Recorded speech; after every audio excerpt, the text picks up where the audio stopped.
Spotlight with Shadow, a Canadian dad who's got his finger on the pulse of global entertainment and sports. Each episode features unfiltered conversations with everyday creatives, musicians, wrestlers, filmmakers, and more from every corner of the globe. No fluff, just raw, real stories. This is Spotlight with Shadow, presented by Off the Top Media. Ladies and gentlemen, welcome back to another episode of Spotlight with Shadow. I am your host, Shadow. I am joined by the lovely Chrissy Tina, co-founder of the Familia. How are you doing tonight, darling? Hi, babies. I'm doing great, Shadow. Thank you so much for having me on tonight. I'm so excited to be here. I'm excited to talk to you. I mean, we chatted a little bit, but I want to peel back the layers, if you will. So tell me about little Chrissy. Me? Oh, man. I hate talking about myself, surprisingly enough, but that's what we're here. I've loved wrestling since I was probably 7, 8 years old. The very first thing I ever saw wrestling-wise was a bootleg tape of St. Valentine's Day Massacre. That just completely changed everything for me, how I saw the world, how I saw media, how I saw sports entertainment.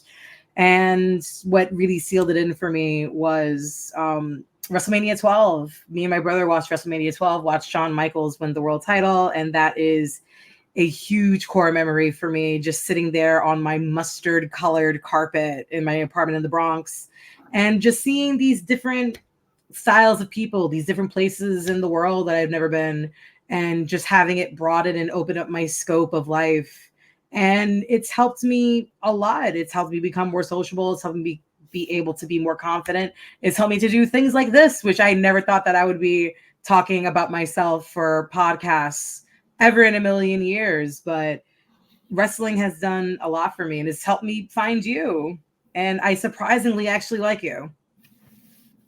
So, benefits for everybody, right? Hey, not many people like me, so I guess that's a thing. But let's peel back a little bit farther than just the wrestling aspect. Like, what was your upbringing like? You grew up in the Bronx, you said. Like, what is growing up in New York, Bronx, all that mean to you? A lot of people would assume that it's the stereotypical version of New York that they've seen in movies or forms of media. But I don't know. I will always love where I come from. Was it gritty? Was it not the fanciest place? Obviously so. It's the Bronx. It's very hard to find nice places in the Bronx, but you find them, you do.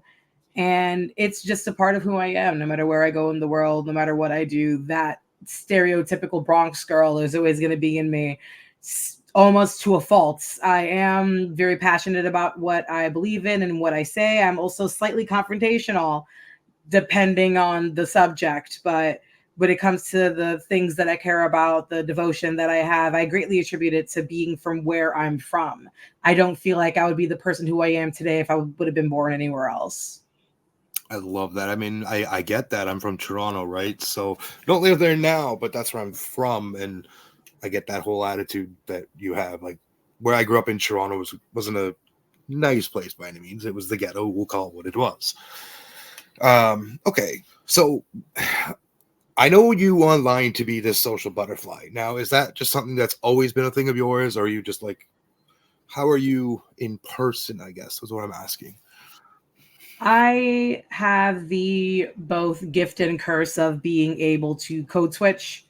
So if the situation calls for social butterfly mode where I have to be personable and funny and try and get to know people and speak, I can do that for the sake of almost a mask, almost like chameleon color shifting. Naturally, I'm a homebody. Naturally, I'm not very quiet.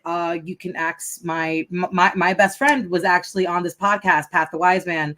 You can ask him. I very rarely speak to anybody, and if I do, it's a very select few, and even smaller, it's maybe a few times a day. But I'm able to change into what I need to be depending on the situation as almost a survival tactic. Being from where I'm from, experiencing the things that I've gone through in my life, you kind of have to just adjust and adapt to make sure that you're able to be safe and live to see the next day, kind of. So for the sake of social media, it's great. It's able for me to turn it on and turn it off. There's a documentary on Marilyn Monroe, actually, where someone who was hired by her did an interview, and they said that you can almost see her turn it on and turn it off. You can almost see her turn into Marilyn Monroe, and then when it was over, kind of go back into Norma Jean. And I feel like that's what I go through on a daily basis. Like, if I have to turn it on, I'll turn it on, and it's hi babies, and it's smiles, and it's jokes.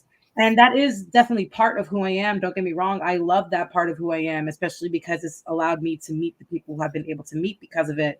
But there's a lot more behind it than just that. And very select people know that side of me. But if they do, that means that I'm able to trust them wholeheartedly. And I've been able to do that a lot more because of social media. Listen, I feel that, you talk to I hate putting it this way, but it's just in the sense of the realm that we're in my IRL friendships, people will tell you, yeah, I got the gift of gab and I can speak with you. But like you, very select when I talk to people around me in person. I'm very quiet, which ironically is not what I am. I don't know. It's just the way I built it. It's weird. But you had mentioned Pat the Wise Man. I've had him on. Don't know when this will drop just yet, but I've also interviewed Ebby. I've interviewed Richie Mars, people that you work with on a daily basis. Nothing but respect for all of you guys in the Familia. I know you're a big core of people. You guys just keep adding some members, but it's not like you're just adding to add. It's not the NWO here. You're adding for a reason, and it's just building your brand. And I love everything you guys are doing over there. Thank you. Thank you so much. Legitimately, it was never meant to be a brand. The real beginning of the Familia is I had a podcast with an old friend, and people change over time, and you want different things. And unfortunately, that venture didn't pan out the way that I wanted it to. And I was very heartbroken over it. I'm not even going to try and sugarcoat it here. I was torn up by it to the point where I wasn't sure if I wanted to continue on with content creation, doing things on TikTok, even wrestling to a certain point. And it was Brian first. It was BC who had my back and kept me up and made sure that I had a backbone throughout all of it. And Patrick came on afterwards. And originally it was us three. It was us three. That's where the Latin-based name came from originally. That was the inspiration behind it. And it was never about business or trying to grow a brand. It was legitimately just me being able to have the privilege of cherry picking these amazing people that have shown that they've legitimately cared about me and loved me. And I got to have the privilege of being able to select exactly who I wanted to surround myself with. And all of them are absolutely amazing in their own individual ways. Like you said, you've spoken to Richie, you've spoken to Ebby, you've spoken to Pat. They're all completely different personalities on surface, but when we're together as a unit, we're able to come together on common ground for a lot of things. And don't get me wrong, it is legitimately like a family. We don't always get along. There are times where we completely just get on each other's nerves and we can't be in the same breathing space in terms of the group chat for days on end. But if someone needs something, if Richie ever needs anything, if Ebby ever needs anything, if I ever need anything, I've done everything but just to have to like hit like a metaphorical like alarm button. And they've all come running before I could even say that I needed help. They are the best people I've ever been able to come across. And I consider myself ridiculously lucky to, that they even want to associate with me, let alone like be like my friends. So it started off as something that was just completely selfish on my end. I was just looking for a way to keep love and security around me.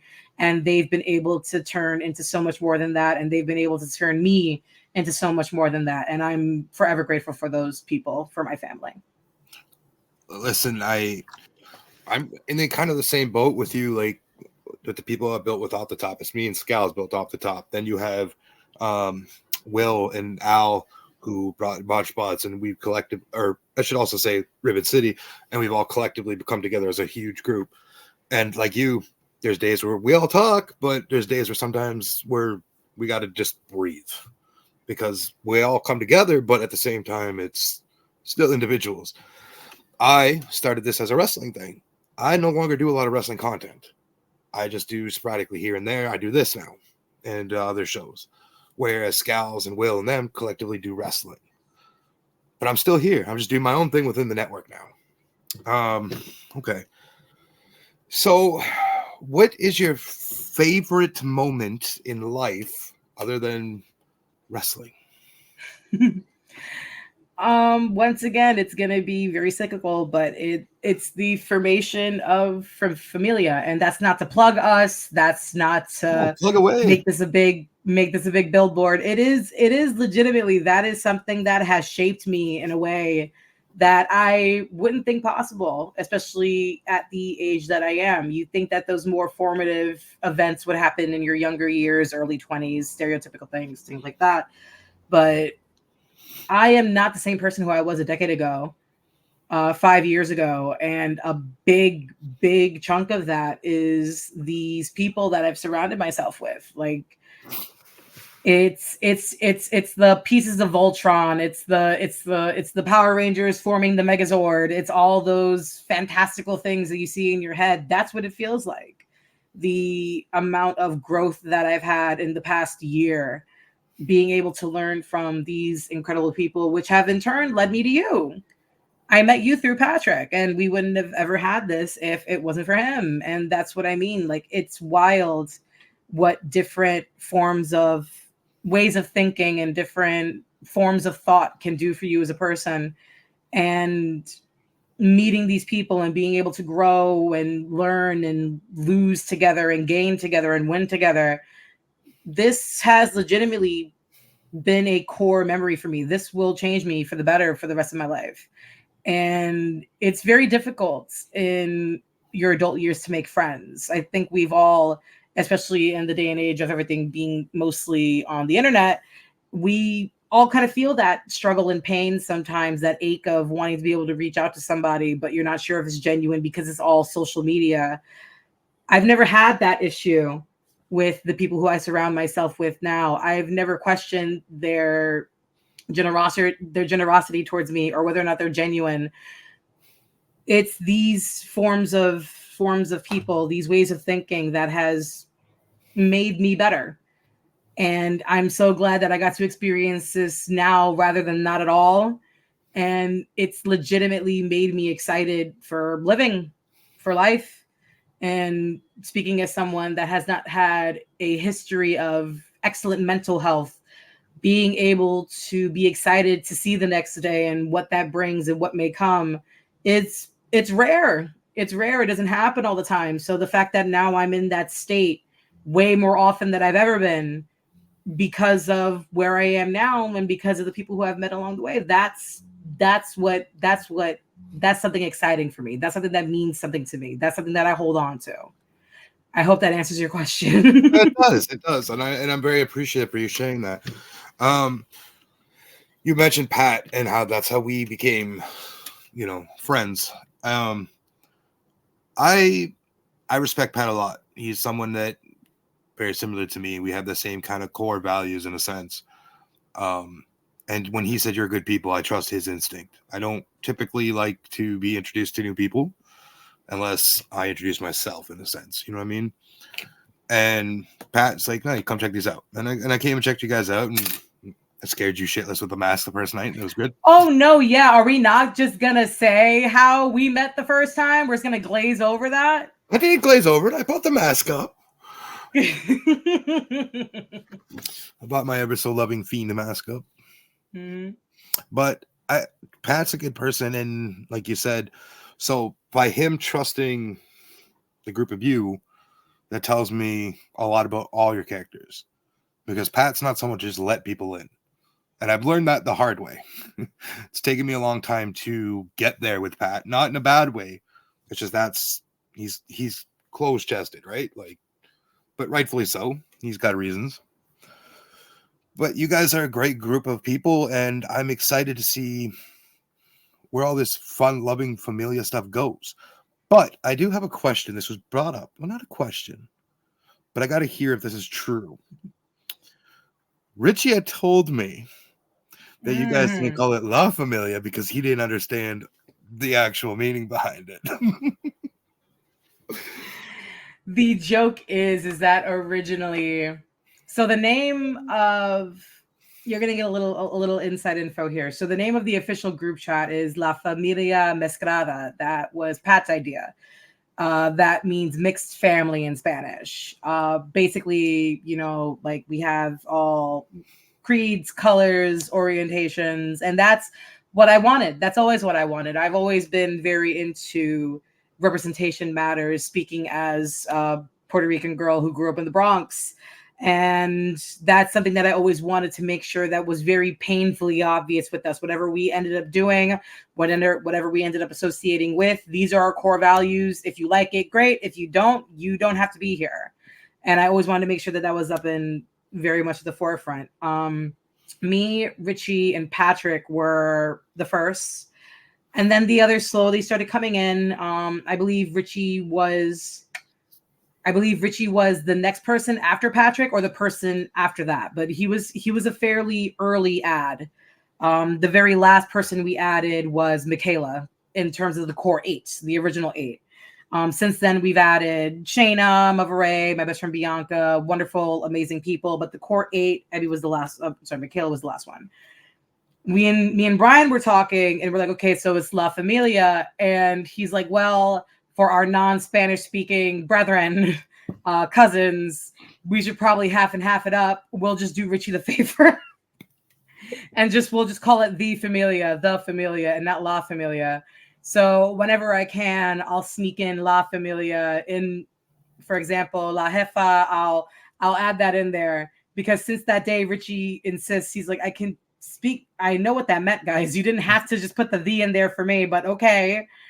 And that's another reason why I just love them all to death. I love Richie. I love him so much. He's so incredibly talented and funny. And I would have been stupid if I didn't add him on. So of course I was going to give him the favor and just put the in front of it just to make sure that if he needed it, it was there. He didn't have to take it, but if he needed it, it was there because I want to make sure that my Richie Mars is as comfortable as possible at all times. Yeah. Bruno's his cousin, I hear. So I bugged Abby about this in our interview, and I'm going to bug you about it. You and Abby like to bully that man up, Mr. Richie Mars. And I got to stand up for my boy Richie here. You guys got to stop. First of all, don't you come over here with that colonizer liar nonsense, Shadow. No, you're not going to have the only 2 women of color so far on this podcast with La Familia and just be toting lies. Is what we're not going to do. So we're going to bring it back to a plane of truth, and we're going to try that again. I don't bully Richie Mars. I don't bully Richie Mars as much as I really want him to be my freaking friend.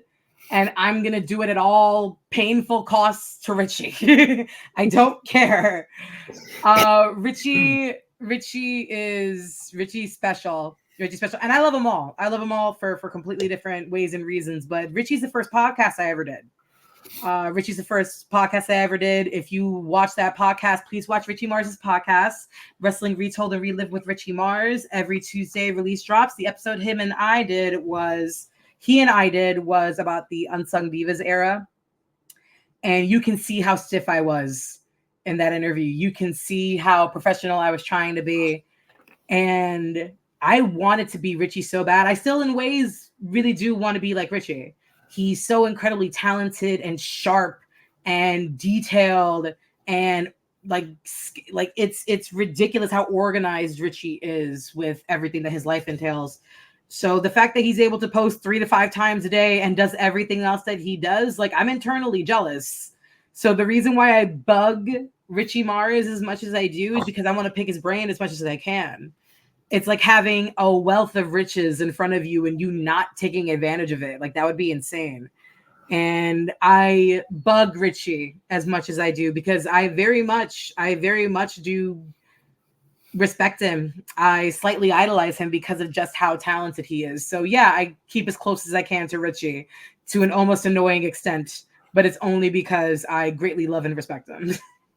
I appreciate that. And again, just for everybody listening, it was a joke that they bully him, just to make it all clear. Just put listen. The McMahon documentaries dropped. You might need to put the disclaimer in the front of the episode just in case. All right. I might have to. Yeah, I agree. I like to pick brains of certain people. Richie is one I haven't dived into, but I appreciate the work ethic he does, and I can nitpick a little bit from what he does and kind of adapt my own style to it. Just like Will Gray with his interviews, I've kind of taken some from him and presented it forward like I am now. It's always nice to have those inspirations from people you can call friends. We're not just drawing from like these big people that are way bigger than us. We're drawing from people that we actually communicate with. Now I got to get real serious here for a minute with you. You are a female in a content creation world. And I've interviewed a couple females now. I still need some more on the interview list. It's a little difficult as a man reaching out because it's not always the greatest experience. And I'm sure you can attest to this, that when men hit the inboxes, it's like, oh God, another one. So that's why I'm here. I know it. Don't worry. You need more women on the podcast to make you seem like a safe space. I got you. Don't worry. Absolutely not. Listen, you take me as you will. All right. But like, I got to ask, since you've started, whether it be TikTok, Twitch, YouTube, whatever you've been on so far, what is the shit you don't like? The parasocial relationships. Parasocial relationships are very, very intense, can get very, very dangerous. Everyone in the Familia has helped me with this, but like 4 to 5 stalkers since I've started TikTok. I haven't even been on TikTok a full calendar year yet, so it's almost kind of wild. The multiple attempts of deleting an account, so just to have them make another account and re-add you again, and then the cycle continues, and it's 15 accounts in, and you're like, wow, they must really have a lot of time. Way more than I realized. But yeah, it's difficult to be a woman in this space because there's only but so much you can do to protect yourself. That's anybody, that's male or female, but just speaking from what I personally go through, it's either you surround yourself with a group of men in order to make yourself seem associated, so they bother you hopefully less. That may or may not always work.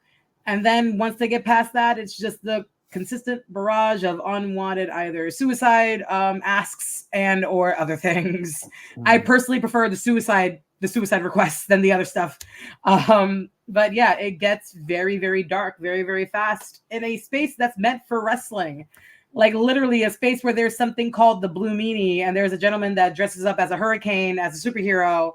This same space has people telling me to jump off a cliff. Like, this is wild that these particular things garner so much aggression and random hatred for particular reasons, especially when it comes from a space where these same people say that it's so difficult to find someone that likes the same things that they like, and it would be great if they found a partner that would just sit with them and watch wrestling and watch anime and do all the nerdy things. And then when someone presents themselves as doing such, they immediately get questioned with what was Shawn Michaels' longest title reign down to like the minute second. If you don't know that, you're not a real fan.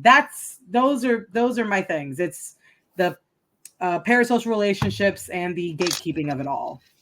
Right. And I'm assuming you kind of alluded to this, and again, this is not a PG show by any means.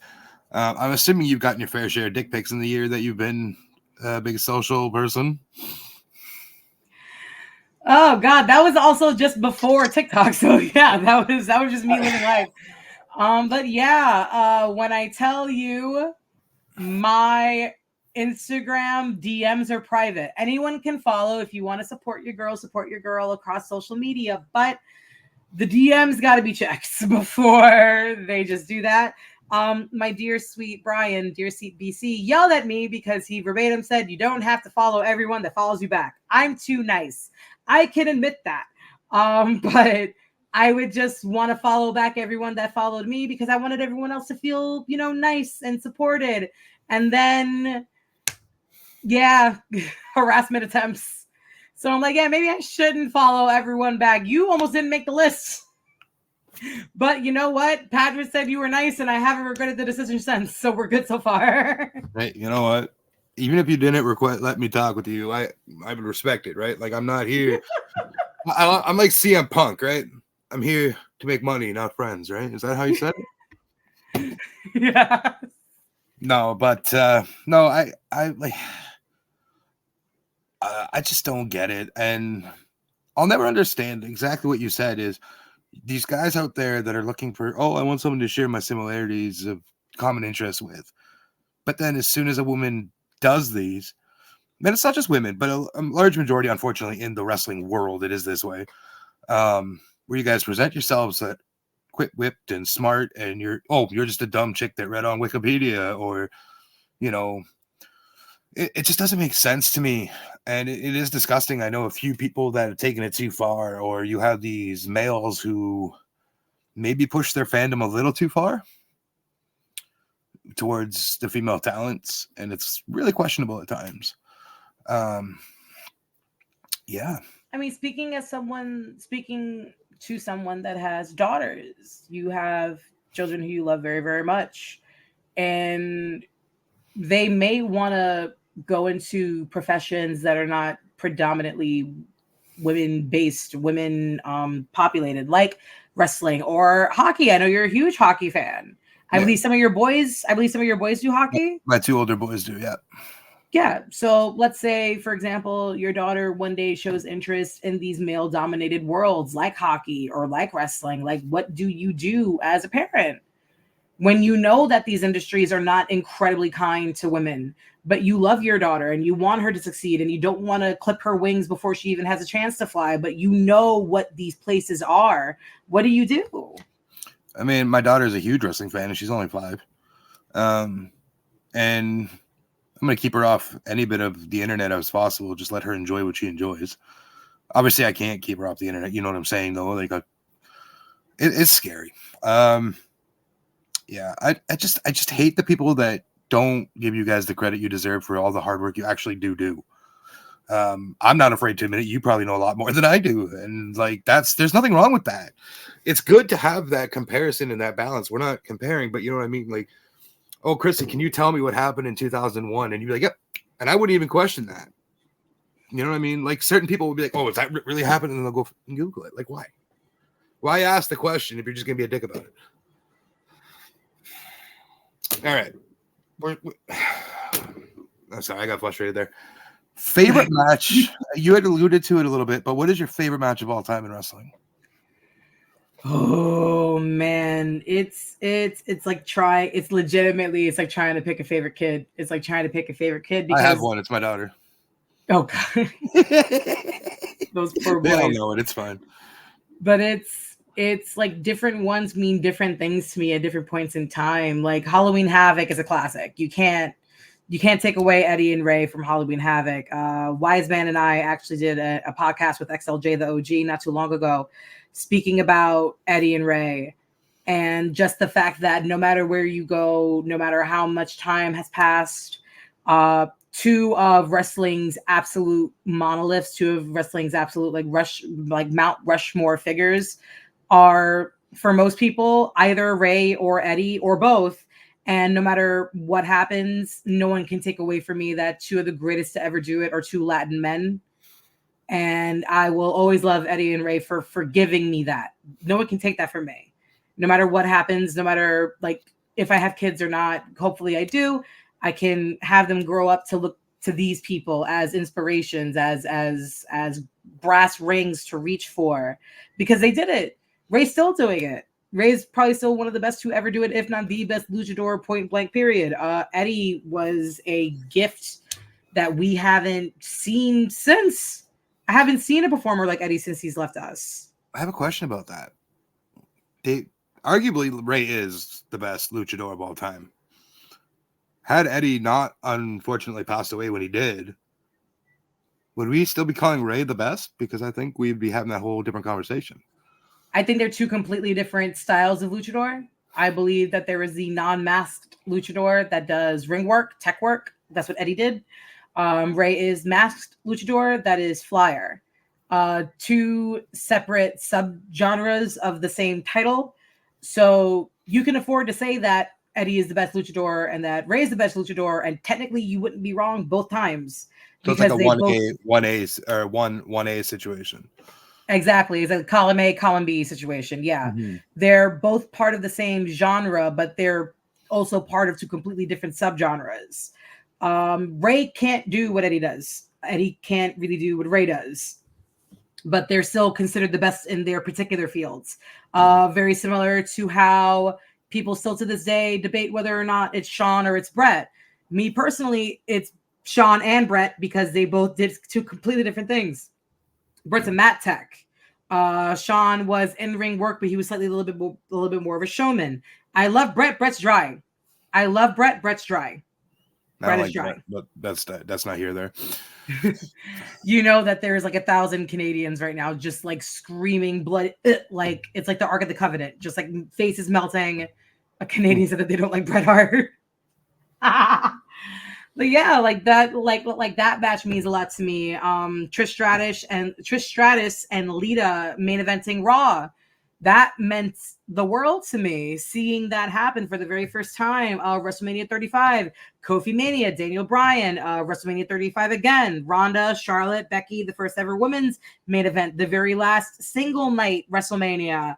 WrestleMania 17, Rock and Stone Cold, just cause duh. SummerSlam, Triple H and Shawn Michaels, when Shawn Michaels came back after he was saved by Jesus with the jeans. Like that is another one. Shawn Michaels beating the fuck out of Vince McMahon off a 30-foot ladder in a trash can. That's just for me. Like there's a whole bunch of matches that can be scripted as my favorite, but it just depends on, I guess, where I am in my life when it happens. Okay. So you brought up Rushmore. I'm not asking you the Rushmore question yet. Do you believe there is a greatest of all time, or do you believe there's a greatest of an era? Era. Has to be era. Has to be era. It can never be all time. Now, because if you ask people in our parents' age demographic, it's Hogan or it's Warrior. Maybe Andre, depending on how old they are. After that, next generation, you have way more options. You have Shawn, you have Brett, you have Stone Cold. Technically, Hunter Hearst Helmsley was in that era, but he wasn't really Triple H until a little bit later. Generation after that was, again, Rock, Mankind, Jericho. Like, you can't say best of all time because there's something that Hogan does that Jericho didn't, but vice versa. Mm-hmm. Something that Ray did that Jericho didn't, vice versa. And it keeps going and going and going. But that's the fun of wrestling. You never want it to end. There shouldn't be an end point. You should always want to reach further and learn more and grow and do more. Once you hit that greatest of all time thing, I think that's why I love Roman. I love Tribal Chief Roman specifically. This version of Roman is probably the greatest. It really is his best work. Yeah, the best work I've ever seen him do, and probably the best work out of anybody in the last 10, 15 years. I'm not going to give that from him. And that's bleeding over into Bray and John and other people. But like this version of Roman, it's that kind of corny thing that you hear online, like aura, like there's an aura about him. But literally, like when you, especially in those large stadiums, I love when they do stadiums because you can literally feel like the wave of energy cut across everyone. When he walks down the ramp, you can, it's electrifying. It's what The Rock says. It's corny, it's stereotypical, but it's true. It's the same thing with The Rock. When the Rock has the same energy. Cody has been getting that a lot more too. Seth Rollins, like these are all people that have this capability, but you never want to cap it off because look at what happened when Roman left. We're all kind of waiting for something to spark. Yeah. You never want it to be just one guy. You never want to have the one guy game. They made that mistake with Hogan. They made the same mistake again with Cena. And they almost did it with Roman. With Roman and Cody. Mm-hmm. And they're you can see them trying to course correct, but they got to do it faster. They have to. Mm-hmm. Because you have people chanting for Roman in the middle of Cody and solo segments when it's supposed to be building them up as individuals. You can't have that. There should never be a greatest of all time. Greatest in an era, absolutely, but there should never be an overall greatest of all time. Yeah, it's very circumstantial. you said something when you said that Roman in the best 10, 15 years. I will agree. The body of work Roman did in the last 5 solidifies him easily as this era's GOAT. 100%. Now, I've told you this before. It's no secret. I believe Bray, great. But I cannot argue Roman outdid everything he did. But Bray was more creative. Absolutely. That's the only difference, right? Bray's in work, and I'll die on this hill. Bray's in ring work, like, I get it. He wasn't the most versatile person. He wasn't a technical wrestler by any means. But he told a story without wrestling. Roman told the story and wrestled. It worked. So I can't deny that. You know what I'm saying? Love Bray. It's never going to change. He's on my Rushmore. But Roman, I just can't argue that. I absolutely agree with that. So there was a question I had, and it slipped my mind now, and I'm kind of annoyed with it. Oh, you said you were going to ask me about Rushmore.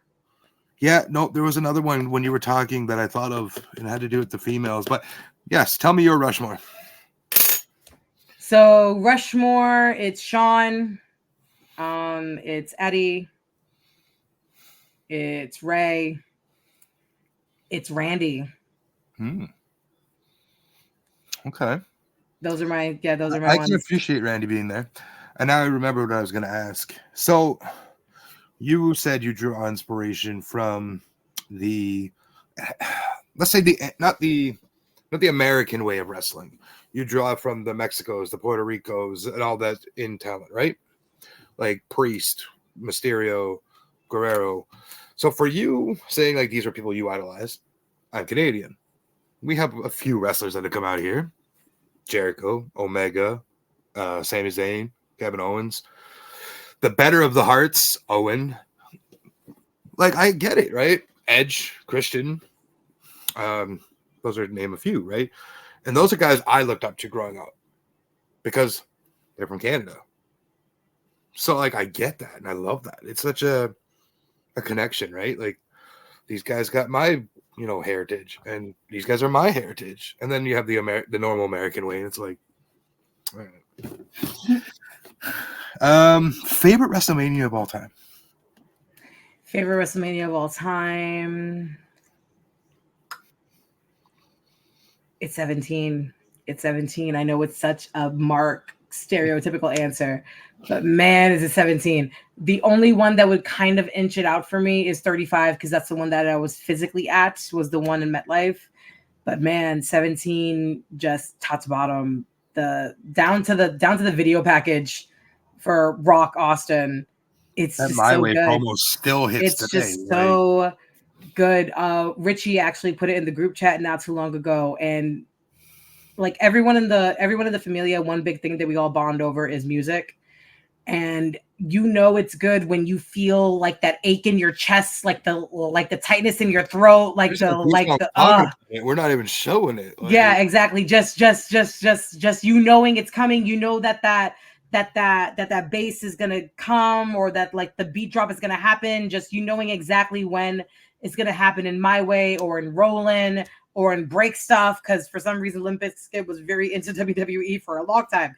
But man, even with nowadays, like I think they used Baby Metal Karate as an NXT theme for Bailey and Asuka.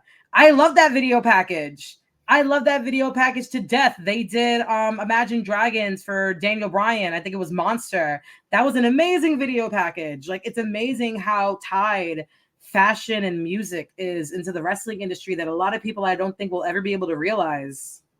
Yeah. One that I remember off the top of my head here, I think it was Cena and Wyatt won at Mania, and they used Legacy with Eminem.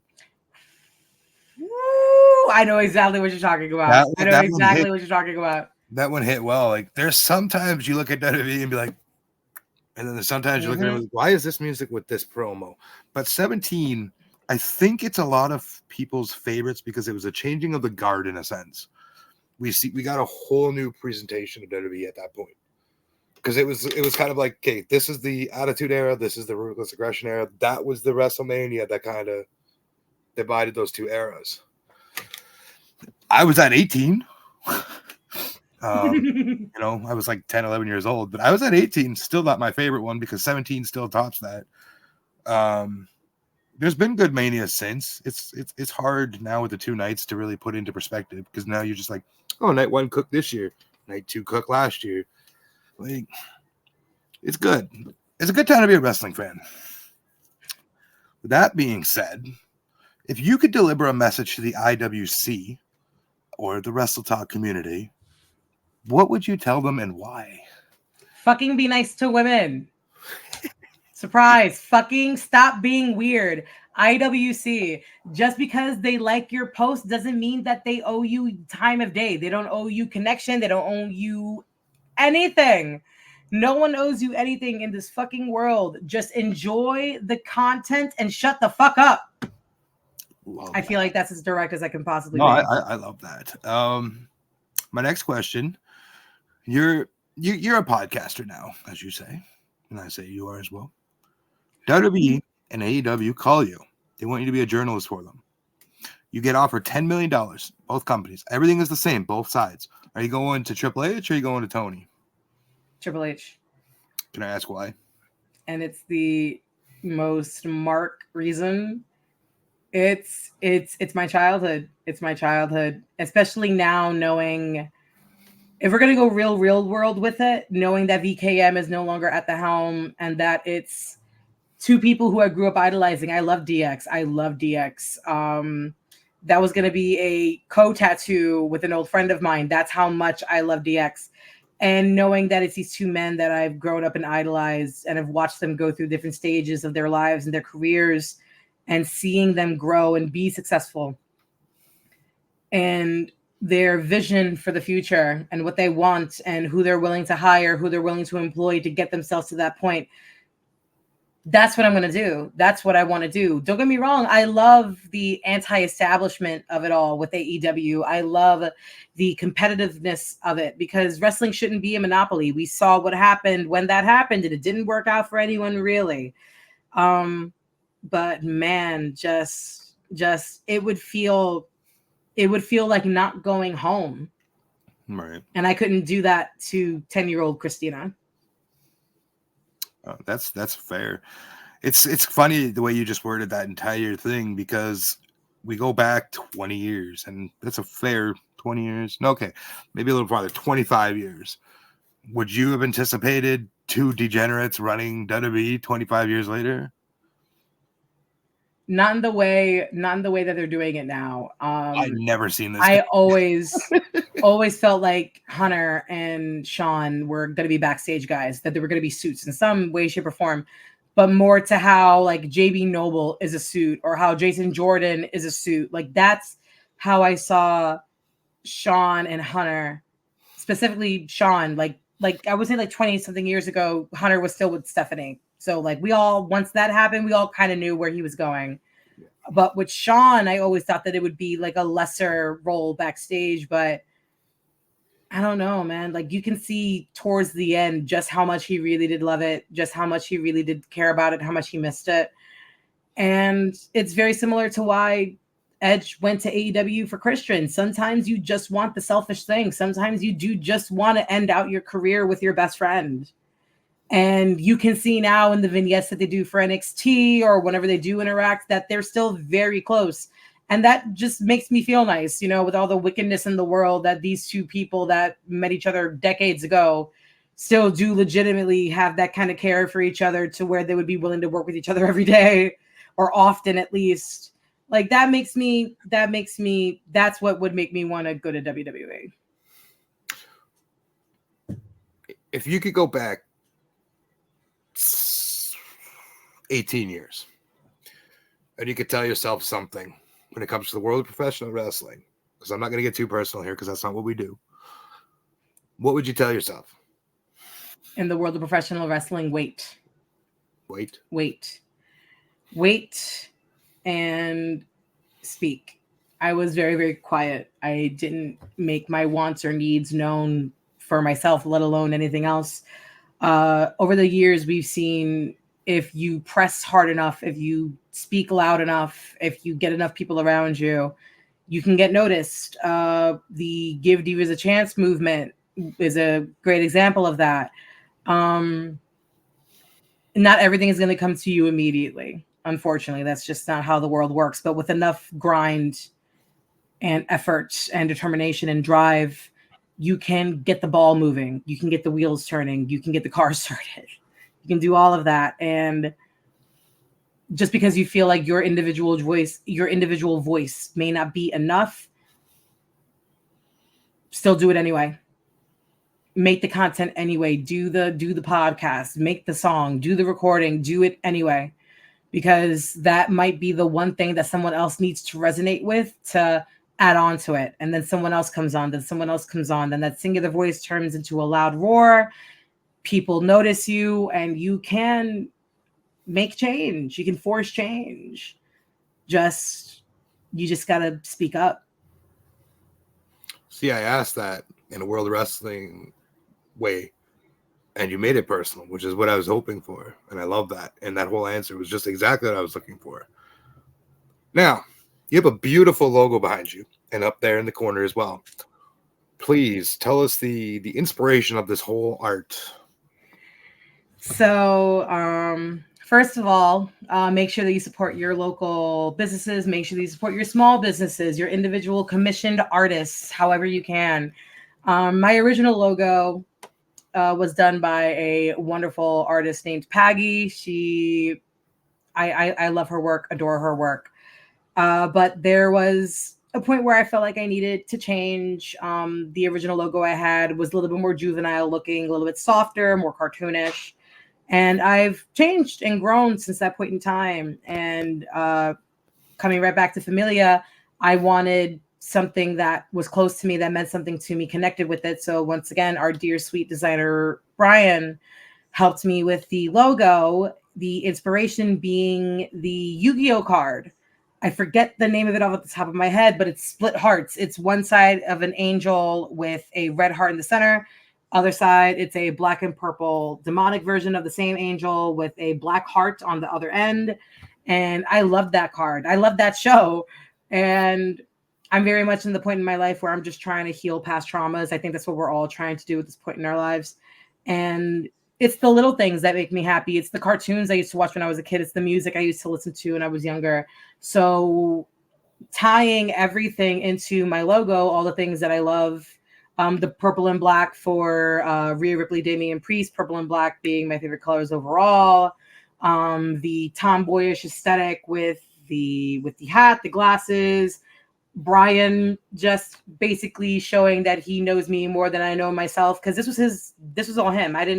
I gave him very exact but vague directions on what I wanted, and this was his first markup. And it's almost insane, and it just means that much more to me because it was made by a friend who knows me well enough to know that this is what I wanted without really even having to say it. And I've loved her ever since. It's a beautiful logo. It's aesthetically pleasing to look at.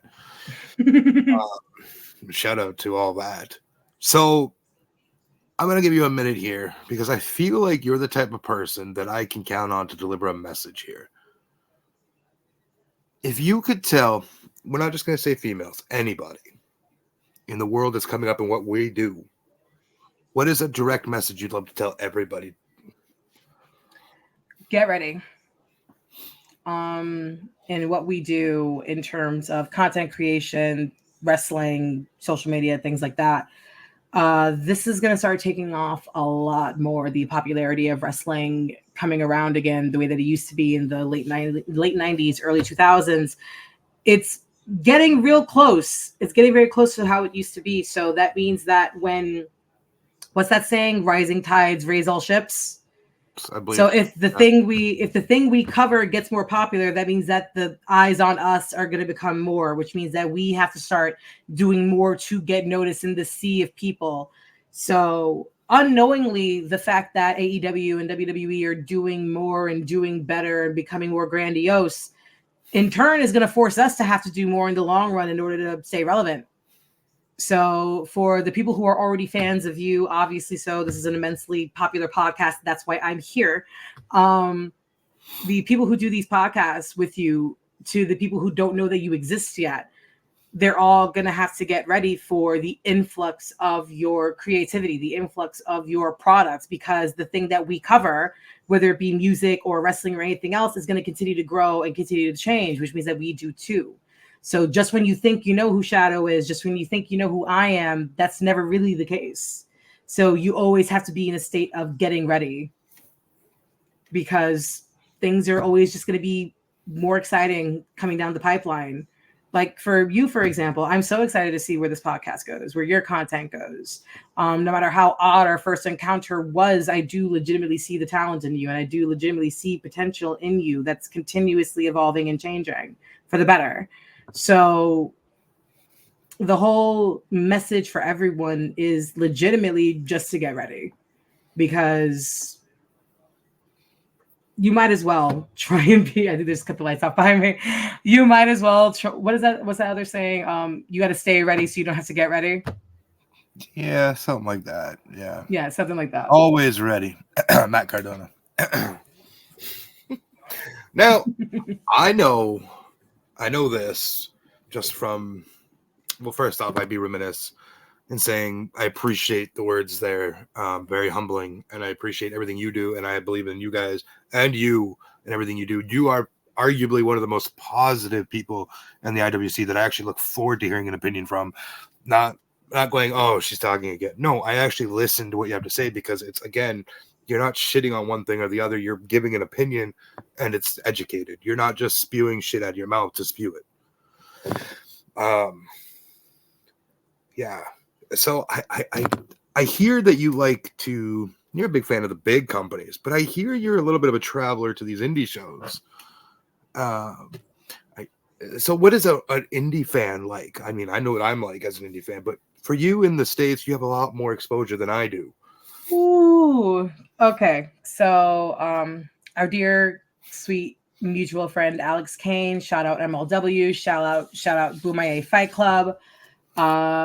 Alex is actually what got me into wanting to go see indie shows. I met Alex via TikTok, became a huge fan of his work, and was lucky enough to find out that there was an MLW show, Summer of the Beast, happening in August in my birthday month. So of course I was going to go treat myself. Me and my fiance go to the show. And when I tell you, Shadow, I've never been more ready to just bust someone's jaw open. Man, there's two types of indie fans that I've encountered. I met two wonderful young women at that indie show, Tori and Becky. I love you guys. You guys are amazing. And once again, women fandoms in most things are amazing. The women's fandom in wrestling is immaculate. I would suggest, if you don't have women friends in your wrestling crew, add some, because it will greatly increase the value of your group chats, let me tell you. But man, it was either really nice wrestling fans or insufferable, felt the need to hear themselves talk during the entire match types of wrestling fans. So and so to the point where Akira and Kenta were fighting each other during that show. And Akira mid-match felt the need to stop and heckle back at a fan because the fan legitimately just would not shut up. And I will never forget, the fan yelled at Akira, "My grandmother slaps harder than that." And then Akira yelled back at him, "I'm going to go fuck your grandmother later on tonight." Man, and don't get me wrong, I'm a New York girl. I love the city I'm from, but this was in Queens. This was a little different. It's not exactly New York. It's not exactly Manhattan. It's not exactly the Bronx. This is a Queens crowd. Man, I've never been more willing to jump a barricade in my fucking life. But you know, not every fandom is gonna have not insufferable people. Unfortunately, we are subject to that as well. But you can't let it ruin the time for you, man. That show was amazing. And I've been told that I can't get used to indie shows like that because it was Alex Kane and Matt Riddle and Paul London and Kenta on this card. And I was assured, yeah, that usually doesn't happen. So don't get used to that. Don't get used to that. But man, that opened my eyes just at how much this is a job It's not just fun. It's not just a boyhood dream come true. This is the way that people feed their families. This is the way that people support themselves. And if anyone should be respected in the wrestling community, it is the wrestlers. It is the performers, the sports entertainers. When Jesse the Body Ventura in his younger years attempted to form a union for pro wrestlers after watching the documentary with Vince McMahon, after all of that, I can now fully see the reason and the need for one, because these people legitimately night after night put their bodies in complete pain and utter agony for our entertainment, and then they rinse off and then they go do it again the next day. Yeah. And they do it to put smiles on faces as much as they possibly can, which is an incredibly unselfish thing to do. And if anyone needs support in the wrestling world, it is your local indie professional wrestler. Yeah, I mean, like you, I'm able to, like, I've met Alex now and would consider him, you know, an acquaintance so far. Still getting to know him a little bit. I don't know him on the level you do. But like, I work with the promotion up here, Northland Wrestling. Very tight-knit group of people. You know, I love supporting them any way I can. You know, I have their merch, and you see my Instagram posts, support your indies. Like, I'm here for them. I enjoy WWE and AEW to a degree, but I'm finding them having so much more fun with the indie scene than I ever thought possible. And it's just, I don't know. Maybe it's because they're doing it still for the right reasons. I don't know.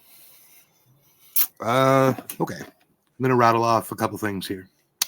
If you could put yourself in any match in WWE history, AEW history, New Japan, whatever company you want to go with here, what match would you put yourself in? Shawn Michaels versus Vince McMahon at WrestleMania, just so I can beat Vince McMahon's ass personally. Okay. If you could trade places with any performer in the history of professional wrestling, who would you trade places with? Trade places with? Like, you assume their life. You're still you, but you assume their life now. And they assume their entire life? You assume everything. You're still you, but you just take on where they are in their life, and they take on where you are in your life. CM Punk. CM Punk. Okay. CM Punk. I'm married to AJ Lee, and I got a cute dog that looks like a werewolf. I win. I'm fine. I don't need anything else. Do I got like a weird Pepsi tattoo? Yes, but also I AJ Lee. I win. I'm fine. I don't need anything else. You could change one aspect of how the world views you. What would you change? If I can change one aspect about how the world views me, I want to stop being adorable. I want to stop being fucking cute. I'm so sick and tired of being compared to fucking rabbits. Shadow, like, you don't understand. Like bunnies and rabbits and small woodland creatures. I'm so sick and tired of being seen as adorable and unassuming. I don't know how to fix it though. Do you believe that WWE should bring back Cyber Sunday? No. God, no. God, no. God, no. Don't give. Do you not think? Don't give the wrestling community control over anything. Don't. Absolutely not. Take it off. Unplug it. No. If you really want to vote that bad, write in a ballot and mail it in physically. You're too lazy to do that. You don't get a say. Absolutely not. I don't need the comic book shop dude from The Simpsons telling me if he wants to watch fucking Selena Vega and Sonya Deville in like a lesbian wrestling match on the internet. I don't need that. No, absolutely not. Don't give control to the IWC. Please, God. That's the worst thing you could possibly fucking do. The worst thing you could possibly do. It could be a fun, chaotic night. I wouldn't participate in anything. I just want to watch the madness unfold. He's like, I wouldn't dare. I'll watch. I got a very serious question. This topic is taboo amongst wrestling fans, and I feel like you know where I'm going with this. Can you separate the art from the artist when it comes to Chris Benoit? I can appreciate Chris Benoit as a performer. I cannot condone what Chris Benoit, the person, did. But once again, is Chris Benoit amazing as a performer? Yeah, absolutely. We can even go a little bit deeper into it where, once again, after that documentary was released, after the Dark Side of the Ring interviews, everything else, we know how this industry works, how it worked. Do I fully blame Chris Benoit for the condition that he was in? No. Concussions are a bitch. Not getting treated for those, even further a bitch. So yeah, we can go round and round with this for years. But at the end of the day, I can separate the art from the artist. When it comes specifically to Chris Benoit, amazing performer. A lot of people considered him a great friend. Some of our favorites, Batista, Eddie, people who we love and revered him. But I can also step back out of the bigger scope, the larger scope that is World Wrestling Entertainment, into the real world, and realize that what he did as a human is deplorable. Right. People who fight for him just because he was a great wrestler to excuse the other thing, I don't need that kind of energy in my space. I respect that. I don't fight for him in that sense. I want to see him in the Hall of Fame, but we both know that'll never happen. Mm-hmm. But I want to see him in the Hall of Fame for the reasons of what he has done, because he has paved the way for a lot of wrestlers. Whether you want to admit that or not, that's personally up to you. Not you, but like the wrestlers that have been inspired by him. It is tough. I feel like that question doesn't get enough. Yeah, there's too many people. Honest answers. Yeah. Okay. Oh, what was? I had a last question. I'm doing great tonight. It's the rabbit now that threw me off. Like I just don't. Am I making you nervous, Shadow? It's okay. You can say it. No, I'm just lost for words. I'm stuck looking at the adorable rabbit. Oh God, great. If you have you wake up tomorrow, you just won your state lottery, 90 whatever million it might be. What's the first thing you're doing? First thing I'm doing is paying off debt, son. Let me tell you. First logistical thing I'm doing is paying off debt.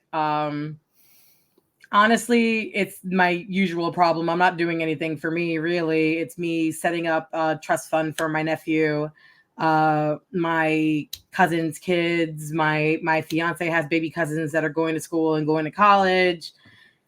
People in the Familia have kids. Pat has 3 beautiful kids. Miss Michaela has 2 beautiful kids. Doug, Joe, like these people who I love and care about.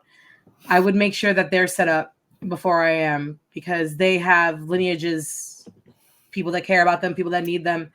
And I want to make sure that they're as comfortable as possible. And once the people who I care about are taken care of first, then I would say box seats at a Mania. I'm going to say something that's going to trigger you, because I remember what I was going to say now. Oh, God. The Bella twins do not deserve to be in the Hall of Fame. Okay. If we're going strictly off of a wrestling standpoint, I agree. I think we can all call a spade a spade. They gave Brie the longest reigning women's championship up to that point, just to take it off of AJ. They wanted everything raced with Punk and AJ. Funny enough now, because Punk's back, and now they're probably begging for April to come back too. But in terms of what they did for the overall company, because let's be real honest, WWE is not a sport. It's sports entertainment. Vince made that very, very clear. So we have to treat it like a sports company. They did amazing for the promotion of wrestling and the cross-brand appeal for wrestling. There weren't a lot of people in the quote-unquote women's demographic that were paying attention to wrestling until Total Divas came along, until Total Bellas came along, which then in turn made them care about those characters, which then made them tune into wrestling. So wrestling wouldn't be as popular as it is now, as we know it to be in this current day and age, if it wasn't for women like the Bellas and the women that were part of Total Divas and Total Bellas. We didn't complain when John got a media boost from Total Divas and Total Bellas. Same thing with Daniel. So they got the boost and a rub off the show. That was fine, but the girls couldn't do the same. That seems kind of hypocritical, especially because it's their show. If we're going in the fantasy land of just wrestlers being in a wrestling Hall of Fame, I wouldn't necessarily put them in there. I don't think that their in-ring work was that great. But if we're going in terms of a wrestling company and employees doing well for a wrestling company, yeah, they did gangbusters for WWE. Ridiculously so. They had brand tie-ins with the Bellas, for God's sake. Like, a lot of that money that Vince McMahon is now paying his lawyers with came off the back of Nikki and Brie. So if we're going to call a spade here, they did a lot for the company. A lot of people may not want to admit it because their versions of WWE in their heads don't involve reality shows and total divas and things like that. But that's the day and age that we're in. And in the day and age of WWE having women-based and led reality shows, the Bellas were the best at it. Point blank, period. We got to give flowers where flowers are due. The fact that WWE is now able to work with TNA and have this great cross-brand appeal and is able to go across the seas now and do these big PLEs and things like that is because women like the Bellas helped popularize the brand to the point where that is now a possibility. So now the fact that we're going to Canada soon for a possible Mania, say fucking thank you to the Garcia girls because they had a big part in WWE getting that popular to be able to do so again. We got to call it. We have to call it. It may not be everyone's ideal version of what it looks like, but that's what it is. Listen, I got what I wanted because I wanted that heated thing. I haven't got it all night yet. I needed that spark from you. Don't care if they're in or out. We have a lot worse people in there than them. Trump is still in there. Hogan's still in there. Ultimate Warrior still in there. Point. I just wanted I knew something that would get to you, and that was it. I was too nice the entire time. I'm so sorry. I had to get a little rabbit again. Bunny. All right, Chrissy. This has been a great conversation, and I'm going to have you back for some Tea Time with Shadow, which is a new project I'm working on in the new year. But with that being said, I want you to go ahead for the next minute or two, how long you want to take, and plug everything you have coming up. Plug everybody you want to plug. Do what you got to do, but take it away. All right, this is going to take a minute. All right, y'all. My name is Chrissy Tina across all social media platforms. Please make sure that you follow Run the Rope Stop Shop.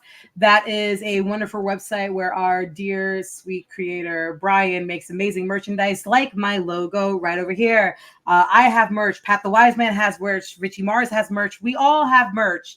Make sure that you tune in on TikTok, 9 p.m. Eastern Standard Time for NXT Rewind, where me and my painfully attractive co-host, Pat the Wise Man, go over NXT takeovers because sometimes life just really fucking sucks and you just need to reminisce with your friends for a little bit. And we do it with wrestling and comparing mental traumas and issues and our autisms. Make sure that you follow.